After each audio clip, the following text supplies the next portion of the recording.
Buenas tardes a todos. La verdad que una nueva experiencia de hacer una clase para todo el mundo donde uno no ve las caras de los participantes. Es difícil a veces saber si lo que está diciendo uno se entiende o no se entiende, así que vamos a tratar de ser lo más práctico posible para que sirva de gente que está muy avanzada en el diagnóstico ecográfico del manguito rotador o del hombro, a aquellos que recién comienzan.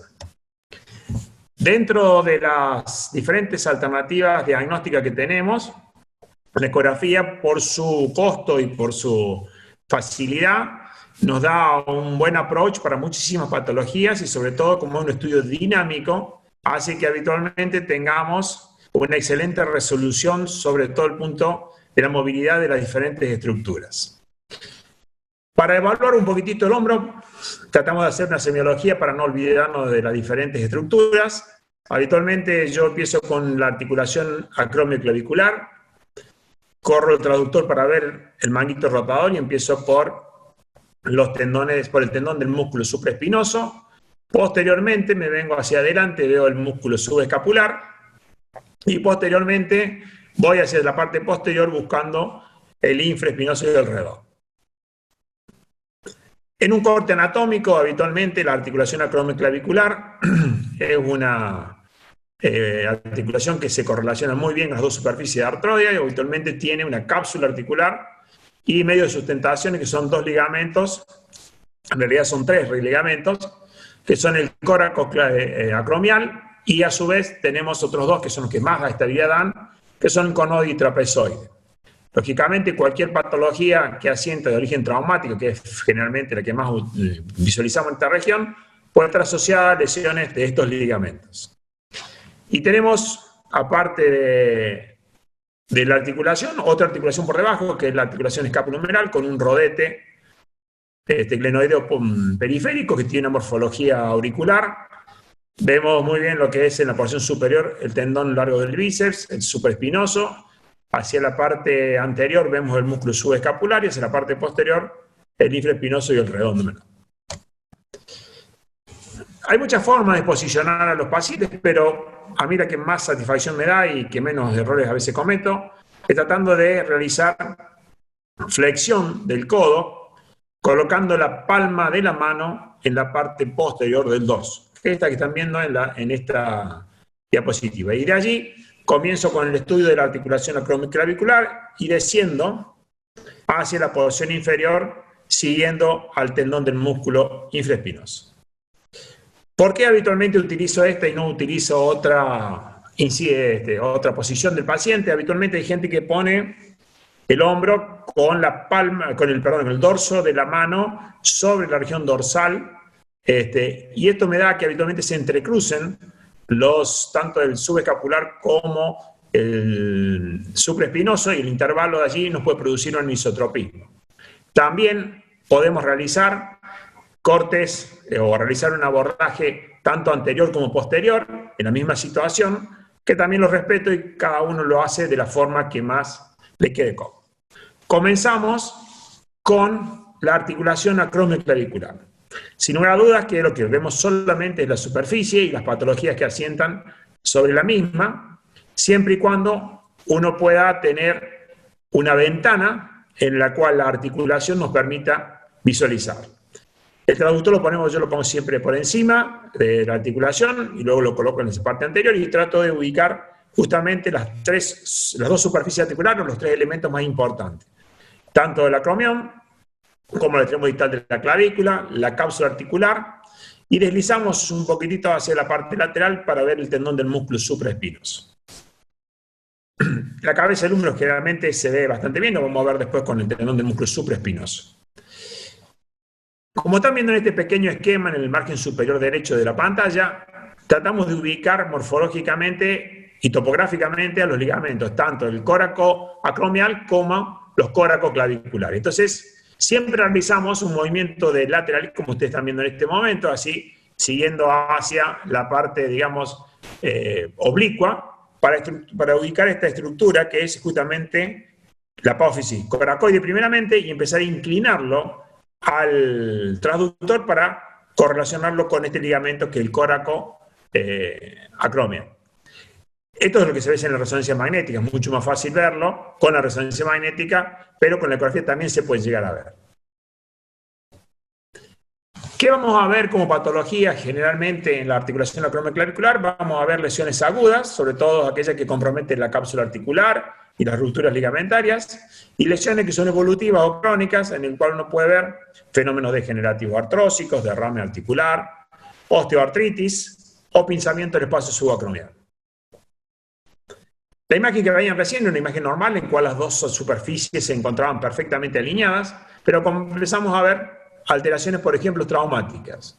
Cuando se comienza a ver desalineación de las dos superficies, significa de que ya tenemos una laxitud ligamentaria. Puede estar correlacionado con derrame sinovial, como el que están viendo en esta imagen, o en su defecto con una marcada diastasis, por ejemplo, en un paciente que tiene un traumatismo y cae sobre ese hombro y lógicamente se produce una subluxación o una luxación acromioclavicular. ¿Qué es importante evaluar? No solamente la superficie articular, sino la integridad capsular y ver la posibilidad de ver dinámicamente si existen algún tipo de inestabilidad articular. ¿Por qué? Porque le va a cambiar al traumatólogo la posibilidad terapéutica. Aquí están viendo un esquema en la parte inferior de lo que es la cabeza y el tendón musculoespinoso y vemos la articulación acromioclavicular como está distendida y totalmente subluxada con el derrame sinovial. Existen otras alternativas en las cuales la diastasis es mucho mayor, como la que ven aquí, tienen un mayor contenido hemorrágico, generalmente es más heterogéneo, y allí sí vamos a buscar, como le dije recién, el ligamento coracoclavicular y tanto los ligamentos conoides y trapezoides, tratando de ubicarlos. ¿Qué es lo que vemos habitualmente? Aparte de la articulación, la diastasis de la articulación, como están viendo aquí, el compromiso capsular, y la penetrancia del ultrasonido es muy importante sobre el espacio articular porque nos permite ver por debajo. Y por debajo también pueden haber lesiones capsulares. Entonces, toda esa alineación, lógicamente, uno la tiene que visualizar. Ahí se ve una ruptura capsular un poco más evidente, pasa mal el ultrasonido, es mayor la diastasis que uno tiene. Si tienen alguna dificultad, no saben si eso es normal o no, traten de ver el lado contralateral para ver cuál es el espesor que tiene ese espacio articular. Y si no, clínicamente lo van a ver porque son pacientes que son muy sintomáticos y sobre todo agudos. ¿Cómo se ve en resonancia magnética? Esta misma imagen, acá se ve el coracoclavicular discontinuo en la parte media y en la resonancia, cómo se ve la discontinuidad, el compromiso capsular de ese mismo paciente con el gran edema contusivo del extremo distal de la clavícula y el acromio. Acá tenemos otro caso que ya no es tan agudo como el que veían recién, sino que también es más bien evolutivo. Acá se ve el ligamento coraco, tanto el conoide trapezoide roto y el coracoclavicular. Otro caso más en el que uno está viendo en la resonancia magnética, como lo mismo que veíamos en la ecografía de ese paciente, en el cual existe una marcada diastasis del espacio articular, con compromiso capsular y un gran componente inflamatorio, hemorrágico, contusivo, periférico. Otra de las lesiones que podemos ver, aparte de las traumáticas, son los fenómenos degenerativos. Lógicamente, estos fenómenos degenerativos pueden estar asociados a signos de inestabilidad o no. Por eso la ecografía nos da la posibilidad de realizar maniobras dinámicas de movilidad circular o hacer una abducción y poder ver cuánto es la movilidad que tenemos. ¿Y qué vemos como alteración? Habitualmente se ve la irregularidad cortical, la presencia de osteofitos marginales, como los que están viendo en este lugar, y distensión capsular y mínimo derrame. Todos sabemos que habitualmente los osteofitos marginales producen irregularidades, como la que están viendo en este lugar. Ven toda la irregularidad cortical, el osteofito, la pérdida de la placa condral y un poquito de derrame sinovial en la articulación. Estos fenómenos degenerativos habitualmente pueden hacer descender el acromión y producir, aparte de lo que estamos viendo aquí, que es la pérdida de la cortical ósea, como están viendo, la subluxación, la distensión capsular, que son los fenómenos degenerativos. Pero en el pasaje del tiempo puede ser que nosotros tengamos habitualmente subluxaciones articulares con descenso del acromión y producen pinzamiento del espacio articular. Estos hallazgos que veíamos en ecografía son correlacionados con resonancia y es lo mismo que estamos viendo aquí. Estos fenómenos degenerativos artrósicos, acromioclavicular, que producen osteofitos marginales, derrame. No vemos el edema de la médula ósea como se ve en la resonancia y podemos evaluar más o menos en la parte lateral el espacio subacromial. Una vez que ya obtuvimos las imágenes tanto en la parte superior como en la parte anterior de la articulación acromioclavicular, vamos a tratar de buscar cuál es el espacio subacromial. No es fácil evaluar el espacio subacromial porque esto se encuentra por debajo del hueso. ¿Qué podemos tratar de hacer como signo indirecto o para visualizarlo? Es tratar de colocar el transductor, si uno quiere, para ver este pinzamiento del espacio subacromial en la situación ligeramente lateral, o sea, como si fuera en la parte lateral como estamos viendo aquí. Y tratar de identificar cuál es el espacio que tenemos. Nosotros tenemos esta porción que va a ser invisible, para nosotros no sabemos cuánto es lo que va a estar aquí abajo, pero sí podemos en la parte lateral visualizar cuál es la movilidad que tiene y cuál es la deformidad de la porción superficial del tendón del músculo supraespinoso. Entonces, la idea es justamente ver que el pinzamiento sea lateral. Entonces, ¿cómo lo hacemos? Lo tomamos desde el costado, como están viendo aquí. Algunos lo miden, yo no estoy muy de acuerdo en medir este espacio, pero sí la dinámica nos va a ayudar a ver cómo es la relación que tienen entre el acromión y la cabeza humeral, y en ese lugar va a estar el supraespinoso. Entonces, el descenso del acromión también lo podemos ver con ecografía en situación lateral, no como en la radiografía, que uno ve la esclerosis habitualmente subacromial, pero bueno, desde el costado uno podría llegar a evaluar, o por lo menos presumir que puede haber un pinzamiento subacromial. La imagen, lógicamente, al hacer la abducción del hombro, queda ahí abajo y ese es el objetivo de visualizarlo. Pasamos ahora a la visualización de los tendones que componen el manguito rotador. Más o menos todos lo conocemos, tenemos una vista anterior, otra superior y otra posterior. Habitualmente en la parte superior, la que más evaluamos es habitualmente el tendón del músculo supraespinoso, que utilizamos transductores de alta frecuencia, generalmente, como dije recién, de la articulación acromioclavicular me voy hacia el costado para evaluar el espacio que existe por fuera del acromión, pero el principal objetivo es tener la masa del tendón, o sea, el tendón complementariamente realizado, y lo que hago es tratar de ponerlo o obtenerlo por delante del acromión. Entonces, por eso la posición que ustedes ven aquí es la que me permite, no sé si se ve en la cámara, pero es traerlo hacia adelante al tendón del músculo supraespinoso para poder visualizar. ¿Estamos? Entonces, es una técnica que a mí me da mucho resultado y trato de habitualmente hacerlo con la mano hacia adelante, no hacia atrás, porque habitualmente si no puedo tener una interfase o intervalos rotadores con una mala pasada. ¿Qué es lo que vamos a ver? Vemos el tendón del músculo supraespinoso en la parte media, pero vemos el tejido celular subcutáneo, el músculo deltoide, el espacio subacromio deltoideo, el tendón del supraespinoso, la placa condral de la cabeza del húmero y la cortical del húmero. Es la misma imagen que están viendo en el esquema que están viendo en la izquierda, que es una imagen panorámica en la cual se ve más o menos lo mismo. Se ve el tendón del músculo supraespinoso, que está en el espacio subacromial, el deltoides, la cabeza humeral con la placa condral, el troquíter.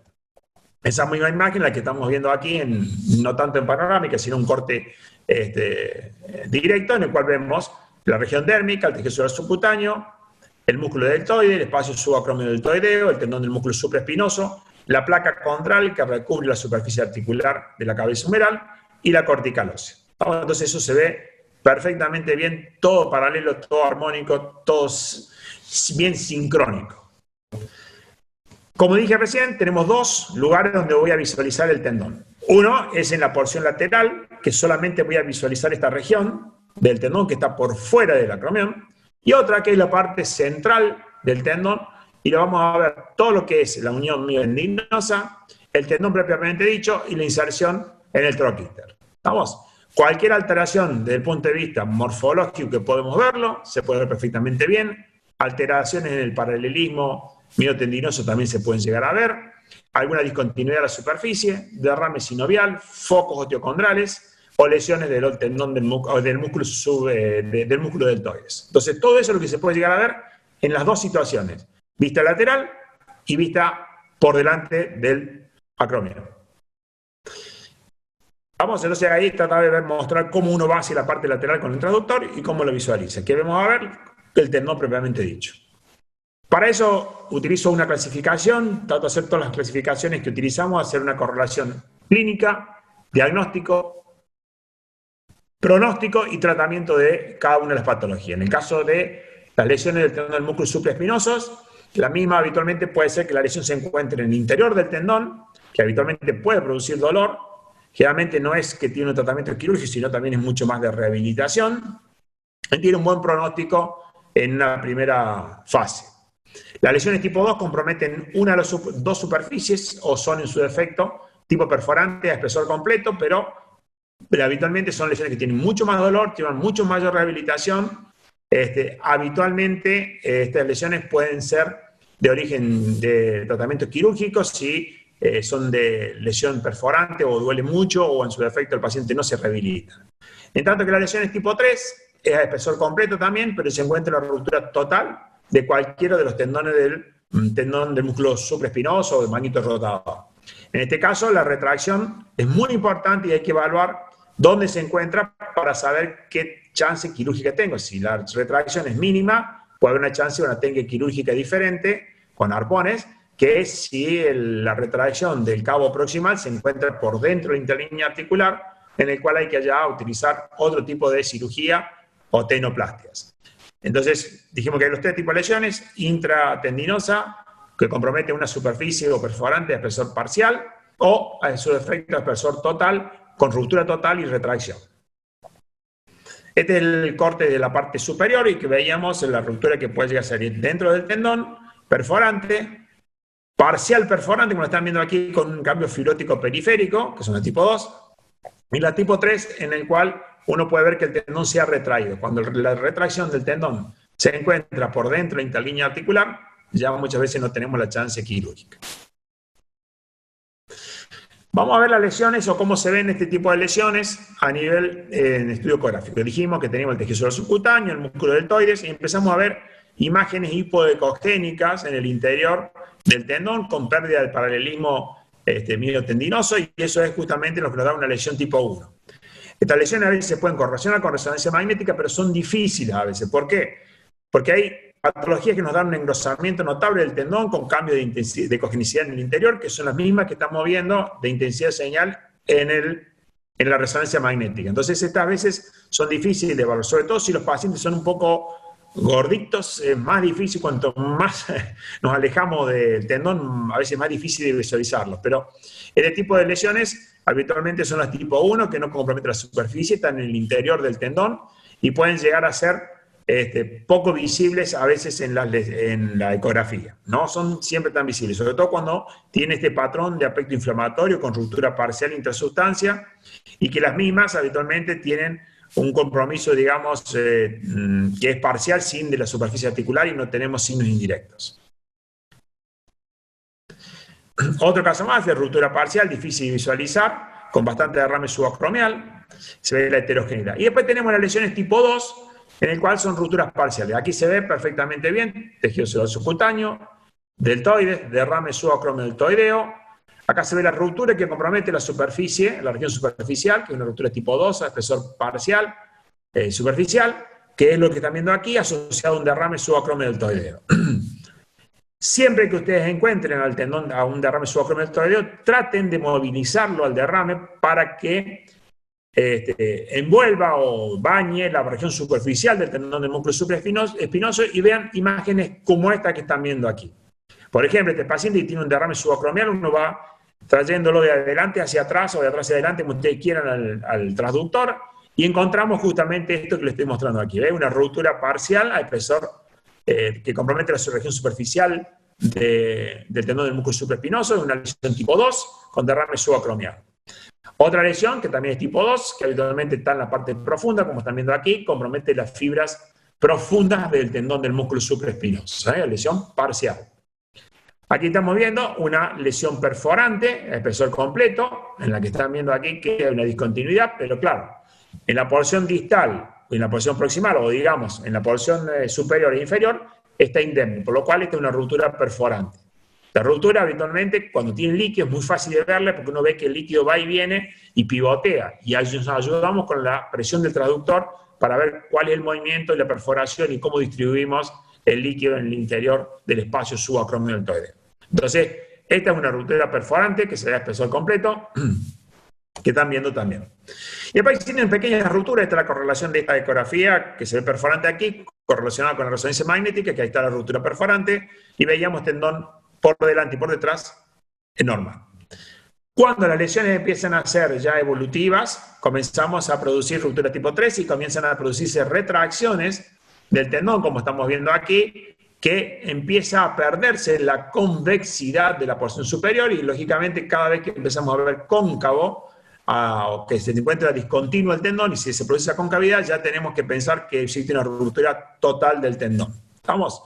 Entonces, esta ruptura habitualmente puede haber pequeñas fibras, como en este caso de este paciente, y tiene pequeñas fibras del tendón del músculo supraespinoso con derrame subacromial, que es la correlación que están viendo de esta ecografía.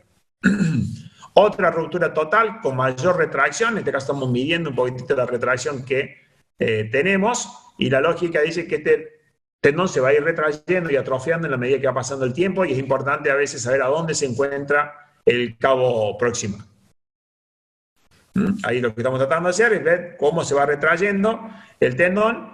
Muchas de estas lesiones habitualmente hacen lo que se llama el signo de Ashberg, que habitualmente produce un derrame escapulohumeral, pasa al espacio subacromial, este se comunica con la articulación acromioclavicular y se ve como si fuera un ganglión sinovial sobre la región superficial o por la región subcutánea, como continuidad de todas estas superficies comunicadas o estas cavidades comunicadas.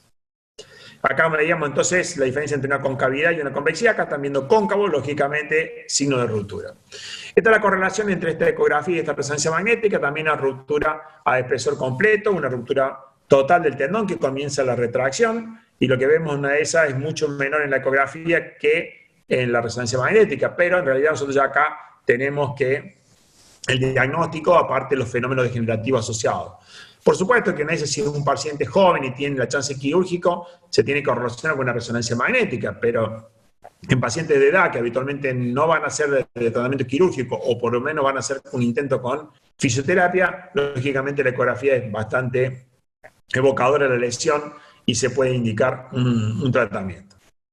Otro caso de ruptura total, en el cual la retracción es mucho mayor, con marcado derrame subacromial, la correlación ecográfica ven que existe mucho más, la lesión mucho más grande de lo que veían en el caso anterior, con el derrame escapulohumeral y subacromial. Cuando la lesión empieza a hacer retracciones muy importantes, como las que están viendo aquí, empezamos a ver retracciones evolutivas y terminamos, lógicamente, en el colapso del espacio articular, en el cual ya la ecografía no puede evocar grande evaluación, porque lógicamente el colapso de este espacio subacromial o esta resonancia que muestra que ya tiene detritus en el espacio articular, formaciones geódicas subcondrales, el tendón está totalmente atrófico, la ecografía ya no nos ayuda mucho para saber dónde está el tendón, tampoco tiene mucha utilidad. ¿Qué sí podemos ver? Podemos ver si este fenómeno degenerativo tiene un gran derrame sinovial, si el derrame contiene detritus en el interior. En una de esas podemos darle la posibilidad de hacer una infiltración o poner en una de esas algún elemento que algunos profesionales pueden colocar, como son plasma rico en plaquetas, ácido hialurónico, para disminuir un poco la fricción y ver si pueden mejorar un poco. Pero en realidad lo único que vamos a hacer con ecografía es medir justamente los fenómenos quísticos que hay o los líquidos que hay, el contenido del líquido, etc. ¿Qué signos indirectos tenemos habitualmente en la ruptura, por ejemplo, el tendón del músculo supraespinoso? Una de las cosas que vemos habitualmente son estos quistes que están viendo aquí, como si fuera un quiste subcondral, el extremo superior de la cabeza, como si fueran los pits, digamos, en la cadera. Esto es más o menos igual. Vemos deformaciones o degeneraciones del troquites, fenómenos degenerativos escapulohumeral o acromioclavicular, el derrame subacromialtoideo, el pinzamiento del espacio subacromial. Y una de las cosas que también me fijo bastante es en la ecorefrigencia de la placa condral que recubre las superficies articulares. Esto es uno de los signos, por ejemplo, ven que el cartílago tiene mucho más refringencia en este lugar, lógicamente la perforación se ve perfecta, aparte de la concavidad que también está perfectamente visualizada, lógicamente esta es una ruptura perforante. Esas otras alternativas. Y por último, aparte de las rupturas, tenemos las calcificaciones tendinosas, que a veces pueden ser intratendinosas o peritendinosas. Cuando son intratendinosas, habitualmente son dolorosas, pero cuando son peritendinosas son más dolorosas y se asocian habitualmente a grandes procesos inflamatorios en las bursas sinoviales, sobre todo en este caso la subacromiodeltoidea. En este caso están viendo en el esquema, se ve ahí cómo uno puede llegar a identificar la lesión. Esta lesión es sólida, o sea, es una calcificación bien visualizada, porque se ve todo el marco periférico bien hiperecogénico en el cono sombra posterior y lógicamente uno lo ve perfectamente bien. Pero no todas las calcificaciones son tan sólidas. Y hay veces que uno puede identificar lo que se denomina en la jerga de los traumatólogos la leche cálcica, que habitualmente lo que tenemos son pequeños grumos de calcificaciones que tienen un gran contenido líquido. En cambio, esta es muy sólida. Entonces, el tratamiento en esa para los fisioterapeutas es diferente, que pueden ser ondas de choque, por ejemplo, que cuando es un contenido más líquido, más como si fuera lechoso, que se ven en las punciones que realizamos. Entonces, aquí estamos viendo en este paciente en el cual se ve una pequeña calcificación en proyección del tendón del músculo supraespinoso y se correlaciona con la imagen en ecografía, en esa pequeña calcificación. Pero si prestan un poquito de atención, nos vemos que la placa condral no está tan buena como la que creemos que está en la placa radiográfica. Entonces, siempre evalúen la placa condral, porque a veces no solamente puede ser una tendinopatía calcificante, sino también puede ser una entesopatía o puede ser una formación de clital hidroxiapatita o pirofosfato o gota o lo que fuere. Entonces, por eso es que es importante saber si la lesión está dentro del tendón, periférica al tendón, o está dentro de la articulación. Este otro caso más es una lesión más sólida que la que tenía recién, y se ve la calcificación en la incidencia del AMI, cómo se proyecta sobre el espacio subacromial, ahí se ve perfectamente bien, y la correlación ecográfica, que es una tendinopatía que ya no está tan central, sino que también un poquito periférica. Y esta es la que es difícil para ver por ecografía, que es, si uno lo ve en la placa radiográfica se asusta, porque no sé cómo será la proyección, pero es una calcificación totalmente heterogénea, bien difusa, y que ecográficamente es muy difícil de verla, como la están viendo aquí.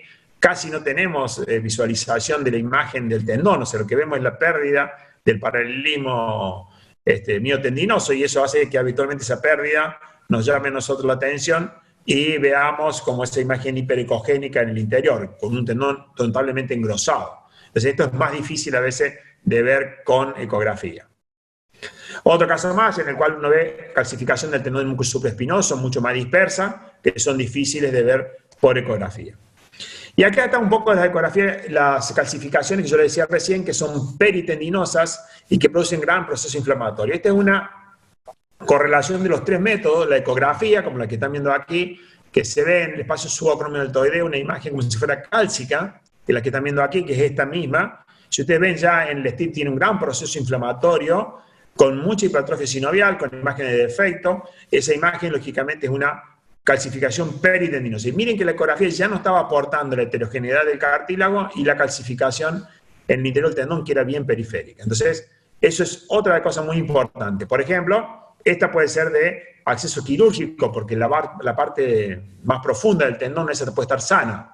Y si esta imagen es menor tamaño y no llega tan a la parte profunda, puede llegar a ser esa para tratamiento kinésico o fisioterápico, que con ondas de choque lo pueden solucionar, o a veces pueden hasta producir MEP. Yo creo que el MEP no anda en la calcificación, pero bueno, eso saben más ellos que nosotros. El segundo tendón que vamos a ver del manguito rotador es el subescapular. Una vez que yo ya coloqué el tendón del supraespinoso en rotación, en flexión y rotación interna, lo que hacemos es ponerlo al brazo al costado del cuerpo del paciente en una flexión a 30 grados y venimos hacia adelante para buscar justamente este tendón que es el del músculo subescapular. En este tendón más o menos tiene la misma estructura, el corte anatómico con el cual se viene el subescapular, como llega al troquíter, y muchas veces parte de lo que va a ser el retinaculum de la corredera bicipital. Acá se ve perfectamente bien en resonancia magnética, que va a estar en íntimo contacto con la porción corta del bíceps, que es la que tenemos aquí, y habitualmente tenemos que evaluar el espacio que hay con la apófisis coracoides. La imagen ecográfica es esta que están viendo aquí. Acá se ve la corredera bicipital, es el músculo subescapular, ahí se ve un poquito, y la ventaja que tenemos con este tendón es lo fácil que lo podemos mover en rotación interna y externa, y eso podemos ver la continuidad y la dinámica del tendón. Y lo mismo que decía con el supraespinoso, uno puede jugar cuando hay líquido, tratar de colocarlo el líquido, sobre todo en rotación interna, delante, para que nos dé la posibilidad de ver si hay alguna imagen de defecto sobre la región superficial. Entonces, una vez que tenemos el subescapular, vamos a ver dos o tres cositas. Como les mostré antes el acromión, vamos a ver la apófisis coracoide y el espacio coracumeral, que habitualmente tampoco lo mido porque no vemos la parte de abajo, pero bueno, por lo menos con maniobras de rotación uno puede ver justamente si existe o no, como están viendo en digamos, en esta dinámica, ver si este acromión está disminuido, el espacio coracumeral, y con ello puede producir lesión de las fibras superficiales. Entonces, es una alternativa. Hay casos que están rotos totalmente y el espacio está totalmente pinzado. De lo que uno está viendo en este lugar. Bueno, yo no lo mido, pero habitualmente lo miro. No lo mido, pero lo miro. Me gusta esa terminología. Cuando habitualmente uno ve el tendón del músculo subescapular roto, lógicamente tenemos que evaluar lo mismo que veíamos en el supraespinoso, ver cuánto es la retracción que tenemos y sobre todo la relación que tenemos con la porción larga del bíceps, que muchas veces no lo encontramos en la cadera, sino se encuentra luxado medialmente. Entonces, así como veíamos las fibras del tendón y todas paralelas, la unión miotendinosa y todo el tendón paralelo de las fibras, uno tiene que evaluar lo mismo aquí. Entonces va a ver cómo llega, la dinámica nos va a ayudar y ver la topografía del músculo, del tendón largo del bíceps. Si el tendón del bíceps se viene hacia adentro, lógicamente piensen que está roto el subescapular. Bueno, acá tenemos una lesión en la parte superior. Cuando entra la corredera ya existe una subluxación que después persiste en la parte inferior de la corredera bicipital. Los tendones habitualmente del bíceps pueden llegar a producirse lesiones ya sea intrínsecas del propio bíceps o secundarias a lesiones del subescapular. Habitualmente puede haber una lesión que sea inflamatoria, como el caso que están viendo arriba, con power doble positivo, una tenosinovitis. Ven que existe una gran distensión de la vaina sinovial, tabiques en el interior, hipervascularización en power doble, lógicamente es una tenosinovitis. Siempre búsquenlo, sepan que hay veces un poquito de anisotropía, lo tienen que ir buscando y siguiendo siempre paralelo la cabeza del húmero y la corredera, para tratar de verlo tanto en longitudinal como en axial. Pues ya en este caso ven que el tendón del bíceps tiene una medialización, lógicamente tienen que buscar que haya una lesión del subescapular. El tendón del bíceps habitualmente tenemos lesiones que pueden llegar a ver, como en este caso en este paciente que tiene una ruptura del bíceps con un gran contenido líquido, como si fuera un reloj de arena, fíjense la gran cantidad de líquido que tiene, lógicamente secundario a la ruptura de la porción larga, o sea que habitualmente se retraiga el bíceps distal y haga como el famoso signo de Popeye. No es tan fácil a veces de verlo, sí es clínico fácil, pero a veces no tiene tanto líquido y a veces no se ve tan bien. Lo mismo a nivel distal, pero a nivel proximal muchas veces, si uno no está acostumbrado a verlo y no tenemos el líquido que nos ayuda, es difícil verlo, pero traten de buscarlo, vayan desde la corredera hacia abajo siguiéndolo, vean la unión miotendinosa y traten de buscar siempre lo que es el badajo de campana que yo les voy a mostrar. Esta es la imagen típica, una de esas cuando tiene líquido, es fácil de ver porque se rompe el tendón arriba del bíceps. Y esto que están viendo acá es el badajo de campana típico de la retracción, como el que están viendo acá. Pero claro, esto tengo líquido y me ayuda. Pero hay veces que este líquido no está y ustedes es difícil ver. Pero vean la morfología del badajo siempre, la unión miotendinosa. Como tenía el supraespinoso, también tiene el subescapular, calcificaciones, como están viendo en este caso, una calcificación del tendón en la porción anterior, como el que están viendo aquí sobre la corredera bicipital, que es una calcificación, una tendinopatía calcificante, lo mismo que el supraespinoso puede ser superficial, intratendinosa, o en su efecto a espesor completo o parcial, y eso es importante evaluarlo. Ahí están viendo otra calcificación. Una vez que ya termina el subescapular, voy con el transductor hacia atrás, buscando el infraespinoso, por detrás de la apófisis, por detrás del acromión. Qué importante tener en cuenta que yo sigo con el brazo a 90 grados, como están viendo acá, y la palma para arriba. Lo trato de buscar en la parte posterior, y la imagen que uno ve habitualmente es típico imagen, bien paralela a la región miofibrilar, perfectamente bien, todas las fibras están paralelas, se ve bien la parte posterior de la cabeza humeral, la placa condral, parte del músculo deltoide, y yo lo que simulo que habitualmente es el pico de pájaro, que habitualmente nos da esta imagen. Traten lo mismo de hacer un poquito de abducción y rotación para ver cómo esta imagen de pico de pájaro uno la puede ver toda continua y ver el espacio subacromialtoideo en la región posterior. ¿Qué es lo que podemos ver habitualmente en este tipo de tendón? Uno puede ver lo mismo que veíamos recién, lesiones inflamatorias, ruptura, que son menos frecuentes que la del subescapular y la del supraespinoso, o en su defecto, calcificaciones como están viendo aquí con un proceso inflamatorio. La ecografía, la verdad que era difícil, pero se veía que existía esta imagen hiperecogénica con un tendón un poco engrosado, y en la resonancia magnética se correlacionó perfectamente bien que era una calcificación, esa imagen hiperecogénica, con todo el edema miotendinoso en la parte, casi toda la unión miotendinosa, por lo menos en la parte posterior. O sea, se ve perfectamente bien todas las lesiones. Hay que ver que muchas veces no tengamos una lesión también del redondo menor, que está ahí abajo, como imagen. Lo mismo para este tipo de paciente, uno puede ver a veces, sobre todo en los voleibolistas, cuando hacen mucha rotación y abducción externa en saque, el síndrome de Parsonage-Turner, que habitualmente uno puede ver el atrapamiento y ver las imágenes quísticas, características que atrapan al nervio supraescapular. Entonces, lógicamente, uno puede ver atrofia del músculo infraespinoso o en su efecto redondo, y eso es secundario justamente a un Parsonage-Turner. Esa imagen en resonancia magnética es más fácil de ver que en la ecografía, pues se ve ese cambio atrófico, en este caso es del redondo, ven cómo se ve totalmente atrófico en comparación al infraespinoso, y es justamente la fibra que yo les decía recién del supraescapular que están atrapadas. El lugar más frecuente habitualmente es en el cuello, y una de las cosas son los quistes sinoviales que más de una vez punzamos, drenamos y podemos solucionar el problema a la gente. También podemos ver, como dije recién, calcificaciones del infraespinoso, como estamos viendo, una miositis del infraespinoso, que tiene un proceso inflamatorio de todas las cosas, y lo que yo veía en ecografía era esta imagen, pérdida de la imagen miofibrilar, del tendón engrosado totalmente, sobre todo en la unión miotendinosa, y ven que está totalmente inflamatorio el músculo. Se correlacionan con resonancia magnética y ven todo el edema en la secuencia de saturación grasa T2 del músculo infraespinoso. Este fue un caso muy interesante en el cual el diagnóstico no se hizo con la ecorresonancia magnética, fue el primer estudio que teníamos en esta chica que jugaba al voleibol y que le dolía, y lógicamente uno cuando ve esa imagen piensa en un proceso inflamatorio, y la verdad que fue la primera imagen que hicieron porque era una jugadora de alto rango, entonces profesional, entonces jugaba de eso, entonces se hizo una resonancia directamente y se pensó que era un edema. Algunos pensaron que era un tumor, la lógica no decía eso, pero bueno, no me creyeron, hicimos una ecografía y acá está hecho el diagnóstico, en la ecografía.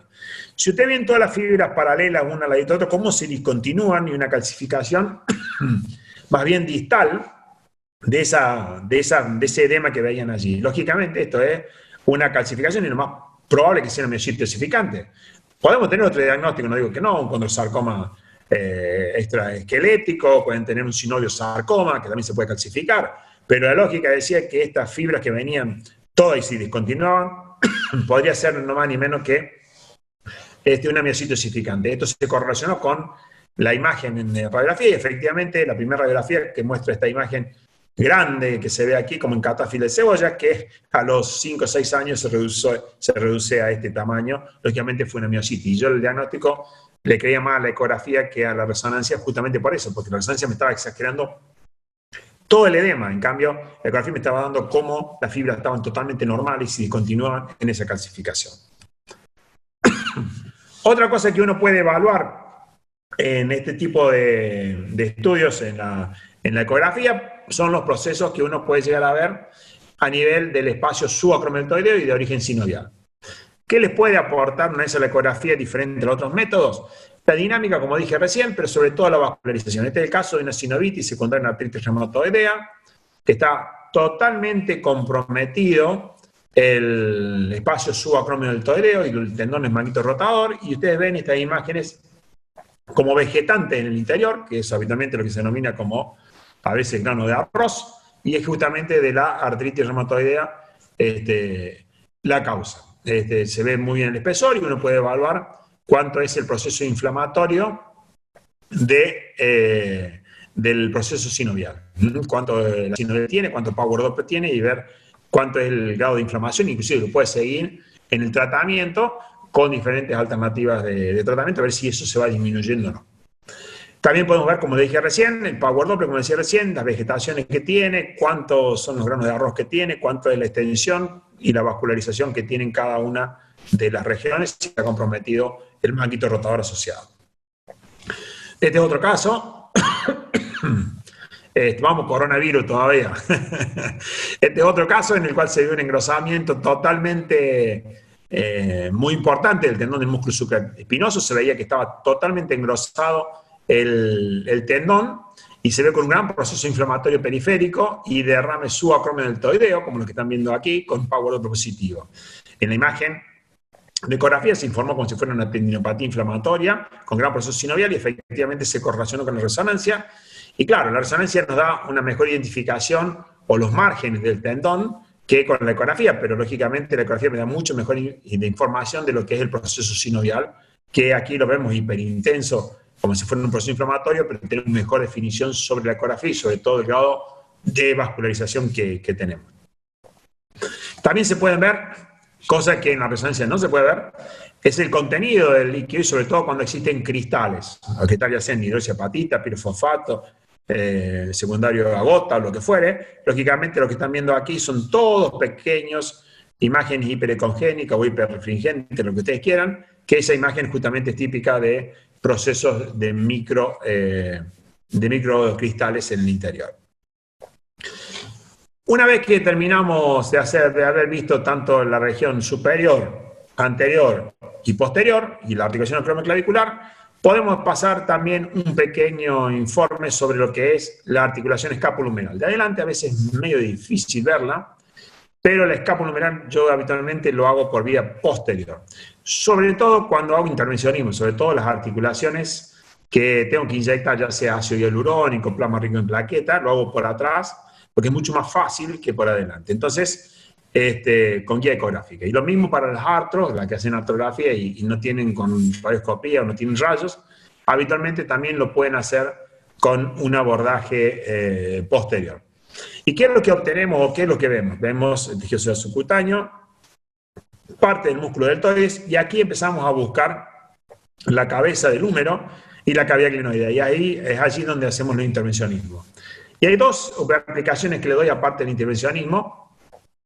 Una es el grado de estabilidad que podemos ver a veces, sobre todo en las luxaciones multidireccionales. Entonces, el hecho de movilizarlo al brazo en rotación interna-externa o tratar de hacerle presión en la parte anterior del hombro, lógicamente hace que haya un movimiento y ese movimiento nos identifique justamente un signo de inestabilidad que podamos llegar a evaluar. Y otra cosa muy importante son los signos displásicos, sobre todo cuando existe alguna retroversión de la cavidad glenoidea o en su efecto una deformidad de la cabeza del húmero. Lo hacemos tanto por anterior como posterior, pero la movilidad para nosotros es muy importante. Y si hay líquido, a veces también, y hay que punzar el líquido, lo que fuere, o hay que hacer una extracción de un proceso que en esa puede ser absedado o lo que fuera, también lo hacemos con guía ecográfica en la región posterior. Entonces lo utilizamos con el paciente dorsal nuestro, o sea, nos ponemos detrás y ahí vemos esa imagen que es característica. Voy a dedicar más o menos unos 5 o 10 minutos para lo que es las lesiones que uno puede evaluar en el hombro postoperatorio y sobre todo en los pacientes que son de ART, que muchas veces nos traen muchos problemas porque los pacientes a veces no andan bien postoperados, no sabemos si es secundario a la cirugía, si es muy subjetivo el dolor. Y no es difícil realmente hacer el diagnóstico. Entonces, ¿qué podemos hacer solamente en los pacientes que están postoperados? Ver la continuidad de los tendones y tratar de ver que no haya ningún tipo de material de sujeción o arpones o material de fijación que estén sobrepasando las superficies articulares y que no estén produciendo algún tipo de lesión degenerativa subyacente. Si yo les muestro esto, que es un paciente que está operado y que en un primer momento estaba más o menos normal y 6 meses después encuentro en la ecografía, porque no le habían hecho placa, esta imagen que están viendo acá, que es un fragmento de hueso suelto, que realmente yo no sabía de dónde venía, y la lógica me hacía pensar de que esta lesión venía de parte del troquíter, que efectivamente era lo que estábamos viendo. Ahí estamos viendo el fragmento que están viendo allí, cómo se ve en esa imagen ahí, cómo la imagen en la que están viendo acá arriba, el fragmento abulsionado del troquíter. Lógicamente el paciente no andaba bien, le dolía mucho, no había sido totalmente sujeto el manguito rotador, y aparte teníamos una subluxación escapulohumeral, que también la veíamos que estaba muy bajo la cabeza del húmero. También material de edificación, este fue otro paciente que no andaba bien en el tratamiento. Cuando me manda para hacer una ecografía veo un tornillo que estaba fuera de la superficie articular, o sea, o por lo menos fuera de un hueso. Lógicamente uno no sabe qué pensar, que no era placa, pero lógicamente la ecografía me daba todo lo que era individualización de partes blandas, y yo veía que estaba este tornillo por el espacio subacromial-deltoideo, totalmente libre, que esta imagen que están viendo de la resonancia magnética, que no se ve por el artefacto, pero esta sí en la tomografía, como el tornillo está por encima de la superficie articular, y ecográficamente se lo veía perfecto. Lo que pasa es que tenemos que a veces apoyarnos en otro método complementario, pero cuando uno ve esto, que no está dentro del hueso, tiene que estar sobre el espacio articular. Así como se ve lindo lo que dijimos recién, el tejido subcutáneo, el deltoide, el espacio subacromial-deltoideo, el tendón del músculo supraespinoso, la placa condral y la cortical del hueso, lo mismo vemos en un operado. La verdad que no se ve nada. Uno empieza a adivinar cosas. El movimiento nos ayuda mucho, pero acá lo que vemos es el tejido subcutáneo, el deltoide con cambios fibróticos cicatrizales, fragmentos óseos que pueden estar libres o no, la placa condral que no existe y la irregularidad cortical. Entonces la lógica es que esto es muy difícil para nosotros saber a veces si hay una continuidad o no. Y para eso existe la dinámica del músculo que nos ayuda a saber si eso está continuo o no. Nosotros evaluamos, aparte del tendón de continuo, vemos el trofismo muscular, la posibilidad de ver adherencias y nos basamos muchísimo en la maniobra dinámica. ¿Qué es lo que vemos en este mismo paciente? Por ejemplo, este paciente en resonancia magnética se ve que el arpón está intraóseo, que está el anclaje sobre el tendón, que es lo mismo que están viendo aquí. La irregularidad cortical la vemos perfectamente bien. Sobre todo a nosotros en la resonancia magnética nos interesa mucho saber qué tipo de arpón han colocado, si es de titanio, de un PIC plástico, biodegradable, integrable o todo sutura. Habitualmente lo hacemos porque justamente los que son más aleación ferrosa nos van a dar mucho mayor dificultad para verlo en la resonancia, cosa que en la ecografía no es así. Entonces yo puedo saber sobre todo cuál es la irregularidad cortical, ver que si está superpuesto el nudo o no sobre la superficie, y en su defecto si está la continuidad. Van a ver en el interior del tendón estas pequeñas imágenes, como esta que ven acá, que son justamente los materiales de suturas que se extienden sobre el tendón, y justamente es parte del anclaje que uno tiene. Hay veces que las lesiones, sobre todo las complicaciones agudas, empiezan con problemas como entre ellos la infección, las fallas de los anclajes, y por supuesto la clínica soberana sobre cualquier imagen a veces, y los estudios radiológicos llegamos muy tarde para el diagnóstico, pero la ecografía nos permite evaluar dos cosas muy importantes. Sobre todo si la lesión está en una etapa infecciosa, debe ser un flemón, o sea que es una imagen no obsedada todavía, y lógicamente puede hacer la punción del mismo. Y la resonancia, cuando llegamos, también tiene mucho compromiso de partes blandas, nos da mejor individualización sobre lo que es el hueso, pero no así de las partes blandas. Las partes blandas las veo muy bien con la ecografía.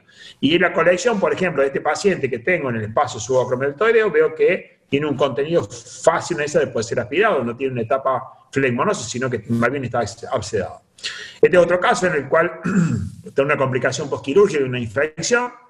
Toda la clínica ven que hay un compromiso del tendón del músculo supraespinoso, mucho derrame subacromial-deltoideo, un gran compromiso del músculo deltoide, y ecográficamente se ve perfecto para ingresar, como están viendo aquí, con la aguja y extracción de material. Entonces la lógica es que un postoperado en agudo, la ecografía les puede ayudar mucho.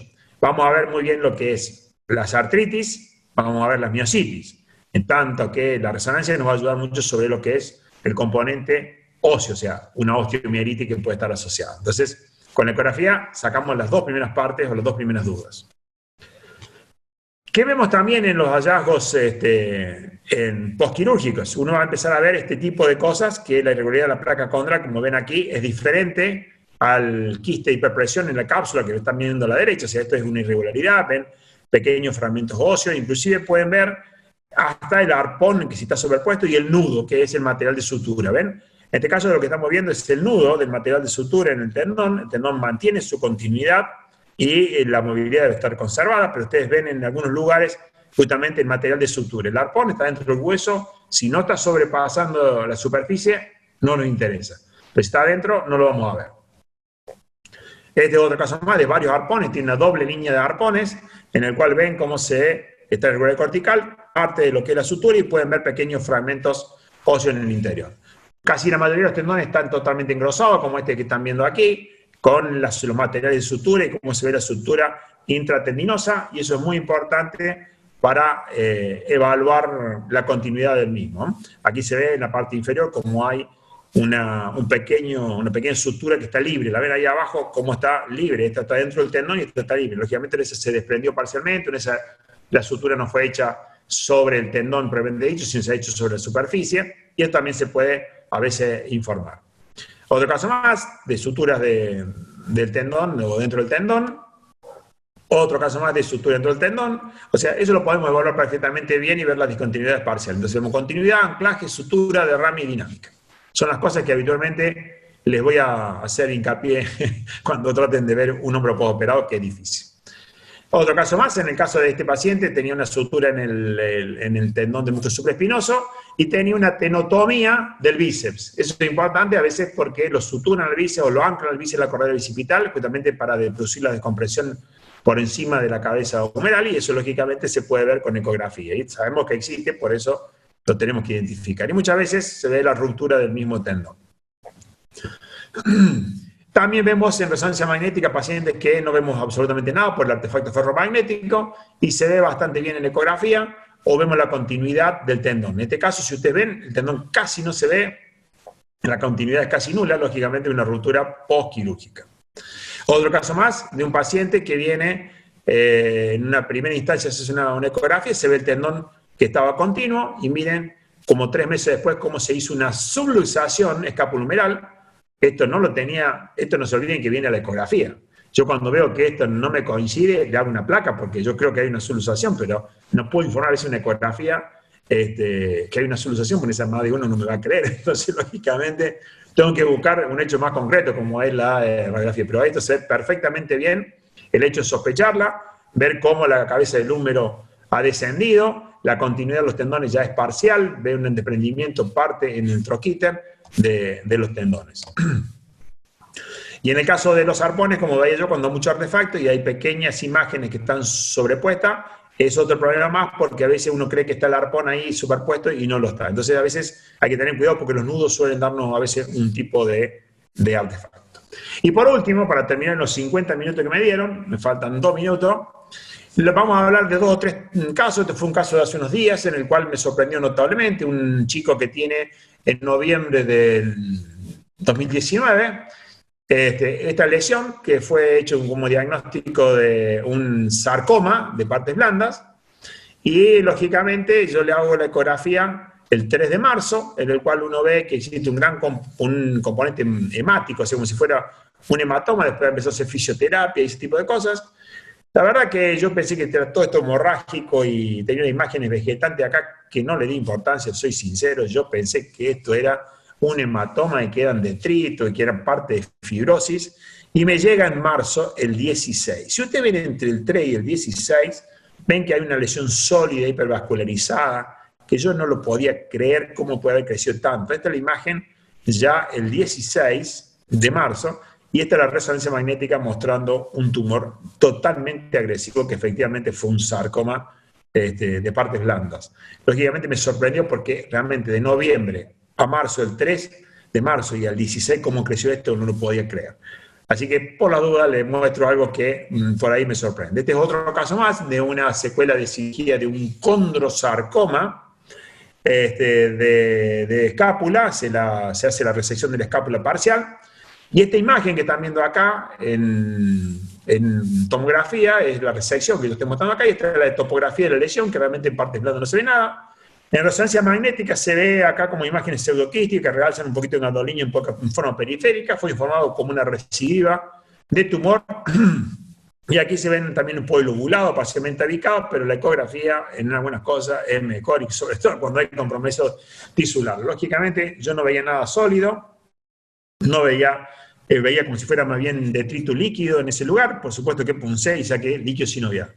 ¿Qué significa? Que a veces uno puede llegar a valorar en un tumor no solamente la velocidad, como veían recién, sino la vascularización, y eso es muy importante, y la posibilidad de poner una aguja por el acceso quirúrgico que ellos han tenido para poder extraer. En este caso yo no estaba 100% seguro, pero veía que eso era líquido y no me cerraba para condrosarcoma recidivante.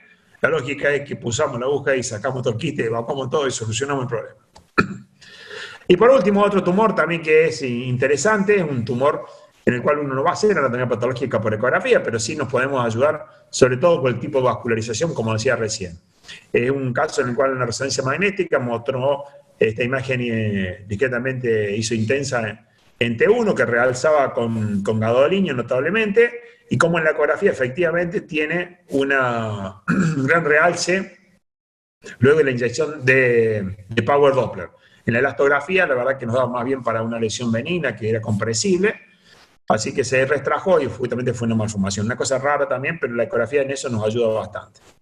Bueno, muchas gracias. Espero que hayan podido sacar algo de provecho con esta nueva metodología de exposición en el cual no veo ni una cara, no sé si entienden algo, no sé si les gusta, si hablo mucho, rápido o lento. Así que bueno, espero las preguntas a ver qué pasa.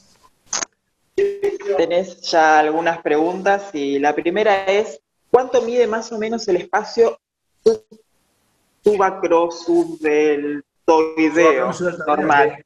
Sí, 8 milímetros, 8 milímetros radiológicos desde la esclerosis inferior, digamos, del acromión hasta el extremo superior de la cabeza. Esa es la imagen radiológica. Si le desconta unos milímetros de la placa condral, en la ecografía debe estar en los 7 más o menos.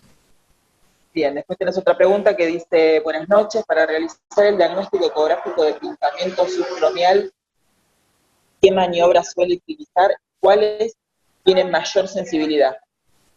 No te escuché bien. ¿En la cámara me ven a mí o no? Sí, te ven. ¿Se ve mi cámara para que me lo explique? Dice, para realizar el diagnóstico ecográfico de pinzamiento subcromial, ¿qué maniobras suele utilizar y cuáles tienen mayor sensibilidad? Habitualmente pongo el traductor para el espacio subacromial, así, o sea, siguiendo coronal al eje, voy a ver el acromión y yo voy a hacer la abducción. O sea, voy a hacer este movimiento y yo voy a ver cómo pasa por debajo. ¿Se ve la cámara o estoy trabajando yo solo con la cámara? No, se ve. Bueno, entonces vamos, entonces, esta situación, pongo el celular ahí y de ahí del costado lo veo. Después dice, ¿utiliza el Power Doppler en la sospecha, ahora me llegan preguntas, inflamatorio e infeccioso, sobre todo en los postquirúrgicos? 100%. El Power Doppler lo uso en todos lados, o sea, es una rutina, supraespinoso, pongo el Power Doppler, más de una vez enganché una sinovitis inespecífica, subacromialtoidea, que es la causa y no es la ruptura del tendón, por ejemplo. En el Power Doppler, en la parte aguda, nos vamos mucho por la clínica, porque si estamos buscando una infección, la lógica es que ya viene con calor, tumor, rubor, que son los signos clínicos, ya viene con el laboratorio, y lo que nosotros tenemos que identificar es si estamos en una etapa flegmonosa o abscedada. Por eso le decía el Power Doppler, si me da totalmente ocupando la imagen de esa imagen hipoecogénica, es flegmonosa, no le meta la aguja que probablemente no saque nada. Ahora, si era en la forma periférica y uno ve el detrito adentro, el líquido en el interior y el Power Doppler periférico, piensa que es una parte más abscedada. Tenés otra pregunta que dice, ¿se puede diferenciar miositis de supraespinoso con ruptura parcial por ecografía? Es difícil. Vieron ahí en la ecografía, hay unos casos que fueron medios típicos de miositis, porque era mucha la extensión en la cual yo veía el proceso inflamatorio, y las fibras, en lugar de ser paralelas, estaban todas como divulsionadas, como si fuera un tendón muy grande. Pero es muy difícil, en las lesiones chiquititas o en las miositis chiquititas es difícil de hacer el diagnóstico entre las dos cosas. Pero cuando es grande vienen varios casos de miositis, vienen del linfraespinoso, que es una miositis, viene una del redondo menor, y del supraespinoso, que me daba muchísimo proceso inflamatorio, mucho más grande de lo que uno espera para una ruptura. Bien, Adrián pregunta, ¿las rupturas perforantes de supraespinoso son de anchura completa? Las rupturas perforantes sí, son de espesor completo. Alejandro dice, ¿considerás la ecografía para...? Sí. Te voy a aclarar, Adrián. ¿Sabes que lo importante es que cuando uno... o sea, hay dos partes. Una que sería la que yo me haría en mi hombro y otra la que le haría a un paciente una de esas. A mi hombro con una ruptura perforante chiquita, y cuando se ha hecho, la perforación la tengo en medio, pero cuando se ha hecho el fenómeno fibrótico, tanto anterior como posterior, el tendón va a seguir funcionando. Si yo podía lograr disminuir el proceso inflamatorio subacromialtoideo, yo ni en pedo me opero, digamos. Sabía que la operación no es tan difícil porque es una sutura en Surgier que no hace falta más que cerrar ese espacio. Pero en realidad el resultado no es el mismo con fisio que con una cirugía. Siempre y cuando el tendón esté perforado, el peso completo y tenga los realces, como ustedes veían anteriormente en el coso. Si quieren se los muestro, pero el realce es muy importante porque es un material de contenido, digamos, o sea, es una fibrosis, que la lesión es... Ahí llego, ahí llego.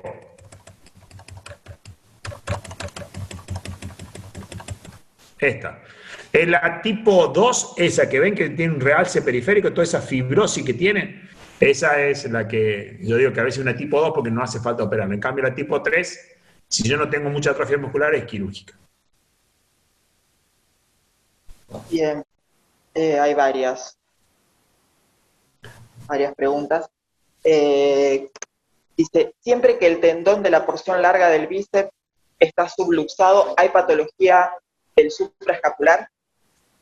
La mayoría de veces sí, el retináculo una vez también se rompe asociado, pero piénsenla siempre porque hay muchos pacientes que sienten un clac clac, un chasquido, y siempre búsquenlo desde arriba. Vaya desde cuando ingresa en la porción superior de la cabeza bajándolo. Arriba puede haber una subluxación que sea el comienzo justamente de este tipo de lesiones. Andrés pregunta, ¿en qué patologías utilizás el PRP?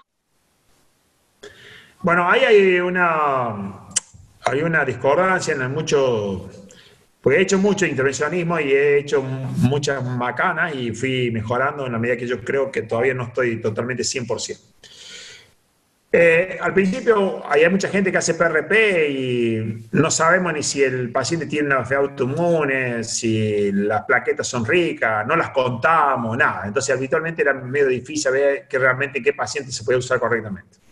Actualmente fui mejorando un poco y entonces al principio yo no tomaba muchas cosas en cuenta. Hoy para ser un paciente con PRP no tiene que tener enfermedad autoinmune, no puede producir ninguna enfermedad hematológica que me consuma las plaquetas rápidamente. Se hace un estudio plaquetario primero y después se saca la plaqueta, se cuenta la plaqueta y después se introduce en la plaqueta. Y lo hacemos habitualmente en lesiones que son sobre todo miotendinosas. El PRP tiene un gran componente de antiinflamatorio, o sea que las sinovitis también suelen andar bastante bien. Pero claro, el componente antiinflamatorio no es para solucionarle la hipertrofia sinovial, digamos. O sea, es para más bien solucionar la unión miotendinosa con una ruptura perforante. Pero tiene mucha analgesia el PRP. Pablo pregunta si se puede ver una lesión de SLAP con la ecografía. La verdad que no, yo no tengo mucha experiencia en eso y no te puedo decir, pues yo casi no las miro. Bien, y ya casi no hay preguntas. Si se considera la ecografía para determinar signos incipientes de artrosis, última. A veces sí, lo uso mucho, por eso me hice hincapié en el acceso posterior, que uno nunca lo busca, para ver los osteofitos en el margen posterior. En el anterior es más difícil de verlo. En el margen posterior es más fácil ver los osteofitos marginales, ver fenómenos degenerativos. O sea, no hace mucho operé al mejor especialista que hay de hombro acá en Córdoba, que opera todos los pacientes que tienen artrosis. Y lógicamente yo lo evaluaba con ecografía en la parte posterior cómo estaban los osteofitos y bueno, después decidimos hacer primero plasma rico en plaquetas, después ácido hialurónico para tratar de mejorar un poco la longevidad de una persona muy joven. Entonces, una prótesis en un paciente que tiene menos de 40 años me causa mucha gracia. Te hago una más. Jesús dice, ¿qué signos indirectos busco en desgarros de supraespinoso? Bueno, ahí puse yo los signos indirectos son la pérdida de la convexidad de la porción superior del tendón del músculo supraespinoso. El derrame subaracnodeltoideo, si lo pueden llegar a jugar o manejar que me quede en la superficie. Vean siempre el cartílago, compárenlo con el de al lado. Como la cabeza es redonda, hagan este movimiento, o sea, tiene que ser circular, no es derecho, o sea, no es así derecho, sino que es circular, el transductor tiene que funcionar. Entonces, en ese lugar, digamos, traten que cuando funciona, digamos, bien paralelo, no se aumente la ecoestructura del cartílago. Si ustedes tienen el cartílago más ecogénico, o sea, más blanco, que en el lado contralateral, piensen que arriba puede haber una ruptura. Esos son los signos más o menos indirectos que uno puede llegar a ver. En el acceso posterior, ¿evaluás el lambrum posterior? Pregunta Andrés. Y a veces se evalúan, pero no es fácil. Es muy parecido a lo que nos pasa con los meniscos. O sea, cuando vos ves un quiste meniscal, decís, está roto el menisco. Y acá pasa lo mismo. Yo puse muchísimos quistes para labrales posteriores, con Parson Turner, con atrapamiento, con dolor, los infiltros. Y la verdad que me dieron muchísimos resultados, pero la mayoría van asociados a una ruptura del labrum, en muchos casos. Pero bueno, son alternativas de diagnóstico. O sea, muchos de esos pacientes son fáciles de acceso. Tienen que tener cuidado los que no están acostumbrados a que no se lleven puesto el nervio. O sea, no vayan sobre la escotadura del cuello de la escápula, vayan un poquitito por fuera, o sea, vayan casi tirando la cavidad clinoidea. Por las dudas les digo que no infiltren ahí, que se lleven puesto el nervio. Bien. Darío dice que te ve muy abrigado y tosiendo, si estás bien. ¿Quién? Darío. ¿Darío? No. Me puse porque ahora como estamos en cuarentena habitualmente ya ni me cambio, tengo el pijama abajo, a veces doy las clases en calzoncillo, esto es una cosa de loca, ya no se puede más. Entonces me abrigué porque tenía frío. Pero bueno, en algún momento me voy a contagiar del COVID como todos nosotros, así que ahí voy a ser el más importante de todos los hombres de la cuadra, porque imagínate, voy a estar inmunizado, voy a salir por todos lados, nadie me va a decir nada. Tenés una pregunta más que dice, ¿cuáles son las estructuras que más hay que tener en cuenta para mencionar en un informe de eco de hombro? Las estructuras. Sí. Hola. Yo lo que informo en la ecografía de hombros son, como dije recién, la articulación acromioclavicular, supraespinoso, subescapular, bíceps. De atrás voy a infraespinoso y escapulohumeral. Son las cosas que habitualmente yo informo. Bien. Laura dice, Doc, 2 palabras sobre la patología más común de tendinopatías agudas y crónicas. Bueno, eso es muy importante porque mucho depende a veces del paciente. O sea, una lesión aguda, habitualmente, es un paciente que tiene un traumatismo, un esfuerzo, y son gente jóvenes, que es un problema muy serio que tenemos, lo que hacemos a veces mucho laboral, que son pacientes que vos no sabés si le duele o no le duele. Te puede doler una de esas cuando dormís todo el día con el brazo así y después te duele, pero no sabes hasta qué punto es el dolor. El dolor habitualmente es muy importante para hacer el diagnóstico, duele en la inserción del deltoides. De ahí va el supraespinoso, duele de noche y generalmente tenemos dificultades para peinarnos atrás, rascarnos la espalda, ir a buscar algo atrás en el auto o lo que fuere. Son las cosas que habitualmente duelen. Entonces, esas lesiones habitualmente son clínicas y vos le podés manifestar al paciente a ver si más o menos puede entrar. Pero yo ecográficamente, ¿qué voy a ver en una lesión aguda? Yo veo una ruptura habitualmente, y si veo una ruptura veo con mucho derrame porque es agudo. En el caso de las lesiones crónicas, habitualmente uno ya empieza a ver otros fenómenos degenerativos, como por ejemplo la acromio clavicular, el espacio subacromial, y que los tendones habitualmente no tienen tanta, digamos, proceso inflamatorio, o sea, tienen derrame sin power doppler, porque es una lesión evolutiva, y ese derrame, digamos, es mucho más heterogéneo que uno agudo. El de agudo es o es hemorrágico, como uno ve en toda la hemorragia, o en su efecto ve una lesión más bien traumática, o sea, no tanto inflamatoria. O sea, el inflamatorio es más crónico y lo agudo es más traumático. Bien. Pablo te pregunta, ¿qué entrada utilizás para una infiltración en una bursitis subacromial y si lo haces ecoguiado? Eso es muy interesante. A ver si puedo poner una acá. La que yo busco es la acromión, que esta, ¿ven ahí la imagen o no? Sí, se ve. Bien, entonces yo utilizo, voy a sacar el PowerPoint, voy a poner una aguja acá adentro. Ahí está, ahora pongo la aguja. Yo trato de entrar en esta situación, ahí. ¿Estamos? Con la guía ecográfica. Y eso es muy importante porque le gano a los traumatólogos. El traumatólogo cuando ingresa, ingresa en la parte posterior, o sea, ingresa generalmente por atrás e inyecta el espacio subacromialtoideo, que es una alternativa. Pero yo creo que le gano al traumatólogo porque yo puedo ver dónde inyecta. La idea es cuando uno pone la aguja, es llegar al espacio subacromialtoideo, sin necesidad de ponerlo dentro del tendón. O sea, para mí es llegar al espacio subacromialtoideo y llegar allí para ponerlo ahí para que se desinflame la sinovial. ¿Quedó claro? O sea, es tratar de no ponerle sustancias químicas dentro del tendón. Me parece a veces medio Por más que andan bien ahí, por ahí andan bien, pero me parece mejor poner el espacio subacromial todavía. Jesús te pregunta, ¿cómo evalúa la capsulitis adhesiva?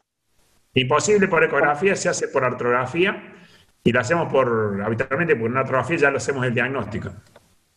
Y el diagnóstico, si lo quieren ver, porque es la clase que tengo que dar mañana, ahí te muestro cómo se ve a Jesús. No sé si hay tiempo, cuando mucho me echan, como siempre. Pero la imagen de una capsulitis adhesiva, ahí te la muestro. Esta es la clase de mañana. Y yo te la muestro, dame un segundo, Jesús, dame un segundo, Jesús. Que por acá puse una capsulitis adhesiva. ¿Dónde estás?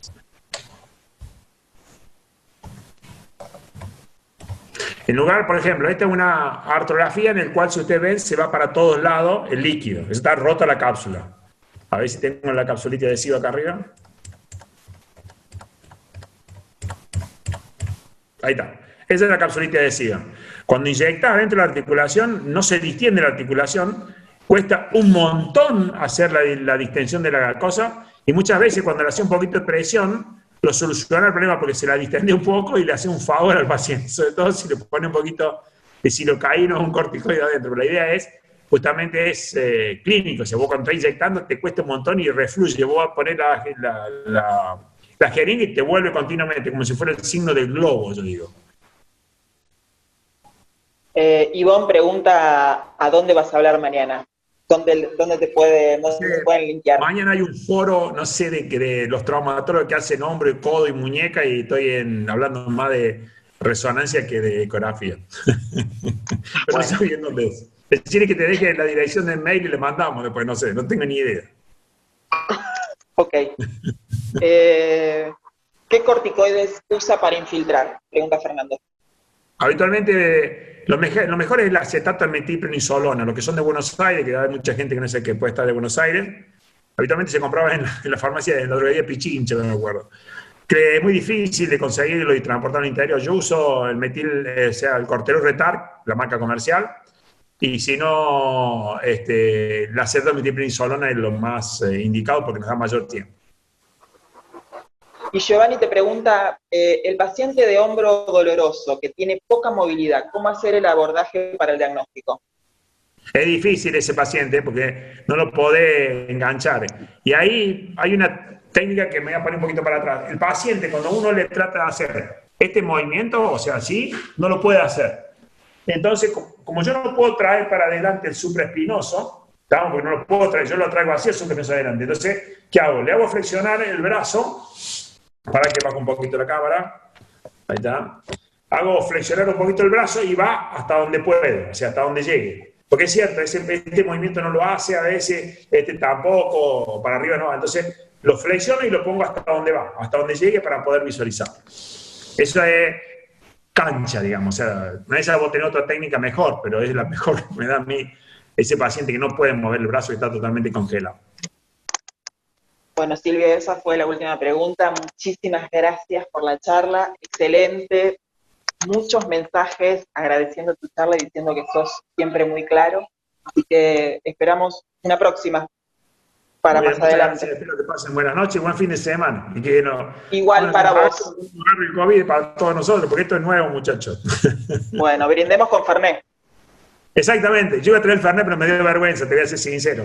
Ustedes están con mate, que se cuánto iba a traer el Fernet acá, me iba a tomar el Fernet con una empanada acá de Córdoba, ¿sabe qué, no? Bueno, saludos, buen fin de, gracias a todos por escuchar la charla. Igualmente, gracias.